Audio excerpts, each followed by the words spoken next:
Mis hermanos, Dios les bendiga. Les habla Teo Hernández. Voy a compartirles un capítulo más de las Sagradas Escrituras, capítulo número 25 de Números. En este momento, mis hermanos, yo le pido ponga atención. Estemos atentos a la palabra de Dios. Vamos a hacer reflexión sobre estos capítulos para que vivamos, mis hermanos, siempre invocando el nombre de nuestro Señor, pidiéndole su favor y que no nos suceda lo que al pueblo de Israel le sucedió por haberle fallado a Dios Padre. Voy a comenzar en este momento, mis hermanos. Leemos la palabra de Dios en el nombre del Padre y del Hijo y del Espíritu Santo. Amén. Israel se instaló en Sittim y el pueblo se entregó a la prostitución con las hijas de Moab.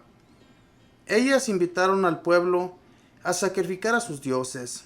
El pueblo comió y se postró ante los dioses de ellas.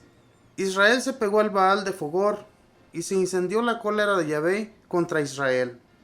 Yahvé dijo entonces a Moisés: apresa a todos los cabecillas del pueblo y empálalos de cara al sol ante Yahvé. De ese modo se apartará de Israel la cólera de Yahvé. Moisés dijo a los jefes de Israel que cada uno mate a aquellos de sus hombres que se prostituyeron con Baal de Fogor. Justo a ese momento, un israelita introducía a su tienda una moabita a la vista de Moisés y de toda la comunidad que lloraba a la entrada de la tienda de las citas. Al ver eso, Finjas, hijo de Eleazar, hijo del sacerdote Aarón, tomó una lanza, siguió al israelita al interior de su tienda y los traspasó a los dos, al hombre y a la mujer, en pleno vientre. Inmediatamente cesó la plaga que se cernía sobre Israel, porque ya habían muerto por esa plaga 24,000 de ellos. Yahvé dijo a Moisés: Finjas, hijo de Eleazar, hijo del sacerdote Aarón, alejó mi cólera de los israelitas cuando se mostró lleno de celo por mí en medio de ellos. Por eso le dirás que me comprometo a recompensarlo. Me comprometo a darle el sacerdocio para siempre, a él y a su descendencia, porque se mostró lleno de celo por su Dios y lo reparó en nombre de los israelitas. El israelita que fue muerto, al ser herido junto con la madianita, se llamaba Simiri, hijo de Salú. Era uno de los jefes de la tribu de Simeón. El nombre de la madianita que fue muerta era Cosbi, hija de Sur, jefe de una familia de Madián. Yahvé le dijo entonces a Moisés: ataca a los madianitas y acaba con ellos, porque los atacaron a ustedes con su idolatría. Los engañaron a ustedes en el asunto de Fogor y en el de Cosbi su hermana, hija de un príncipe de Madián, la que fue muerta en el día de la plaga, cuando fue el asunto de Fogor. Palabra de Dios, te alabamos, Señor.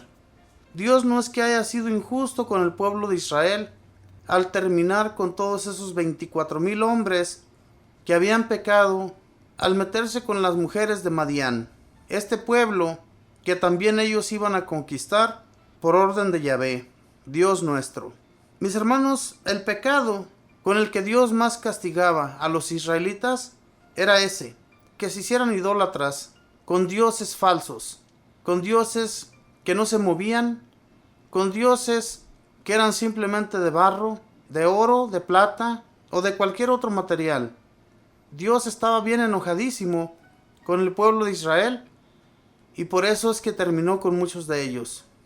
Y como les digo, Dios no quiere terminar con la gente, no quiere acabar con nadie. Pero cuando nosotros lo hacemos enojar, bien merecido nos tenemos un castigo. Dicen las personas, muchos predicadores, que Dios no castiga. Claro que castiga, hermanos.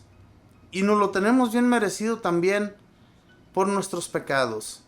¿Cómo somos también nosotros hoy en la actualidad de idólatras? Muchas personas han de decir que de qué forma nosotros somos idólatras.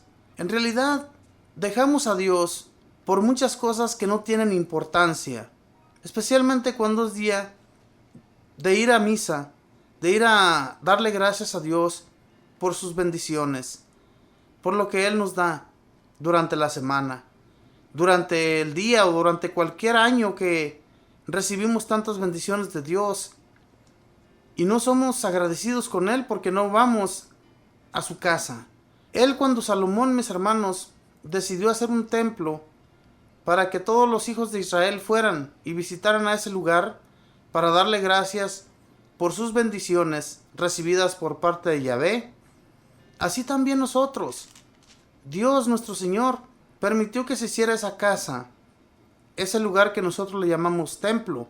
Vamos y le damos gracias a Dios, vamos a misa, tomamos la Eucaristía a nuestro Señor Jesucristo. Ese fue un mandato de Dios, mis hermanos, para que nosotros vayamos a ese lugar. Obviamente que Dios está en todas partes.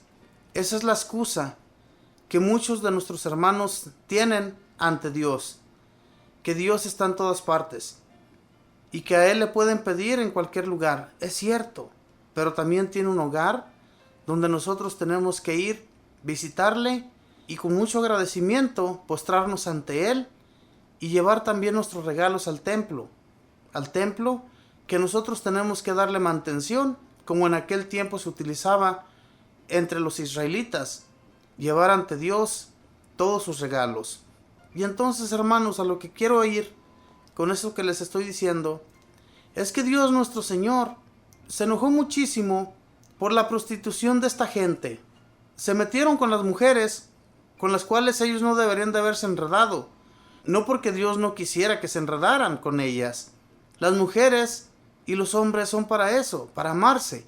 Simplemente que estas mujeres no creían en el Dios de Israel, no creían en el Dios eterno, y de Dios era su propósito el que todo mundo creyera en Él, en que es el único Dios y no hay otro Dios fuera de Él.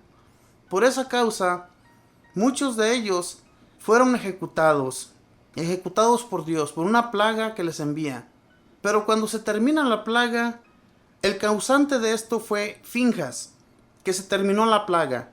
Este hombre hijo descendiente de Aarón, que con esto Dios le prometió que sería sacerdote y su descendencia seguiría adelante con el sacerdocio. Es una promesa de Dios que le hizo a este hombre por detener la plaga al ir y matar a ese hombre que se había metido con la mujer moabita. Mis hermanos, Dios, Él quiere ser el único en todo. Nosotros no tenemos por qué andar buscándonos pretextos para no ir a verle, para no hacer nuestras oraciones solamente ante Él. No busquemos de brujos, no busquemos en astrólogos, no busquemos en nada de eso, hermanos. El único Dios, el que nos puede ayudar y salvar de cualquier problema, de cualquier dificultad, es el único Dios. Entonces, a Él tenemos que acercarnos y a nadie más. Él es el único que nos va a ayudar en la dificultad más difícil en la que nosotros pensamos que por ser tan difícil no se puede resolver. Pero Dios, nuestro Padre, Él lo hizo todo. Y si lo hizo todo, puede hacer y deshacer al momento, al instante que Él quiera. Pero hay que tener la confianza en Él y no alejarnos de Él, hermanos, seguir adelante. Los israelitas, cuando ellos veían algo que no estaba bien ante los ojos de Dios, terminaban con aquella persona para que no siguiera cometiendo el pecado en nombre de todo Israel. En este caso, este hombre estaba pecando en nombre de todo Israel, porque Finjas, al asesinarlo, se terminó el flagelo. Y entonces, hermanos, cuando Dios mandaba un castigo al pueblo de Israel, era muy difícil. Se imagina, 24,000 personas asesinadas en un solo día. Eso es algo terrible. Pero Dios, que tuvo compasión de su pueblo, al que Él liberó de Egipto, le volvió a dar otra oportunidad por medio de Finjas, este descendiente de Aarón. Y nosotros, cuando miramos algo que es injusto ante los ojos de Dios, ¿qué es lo que nosotros hacemos?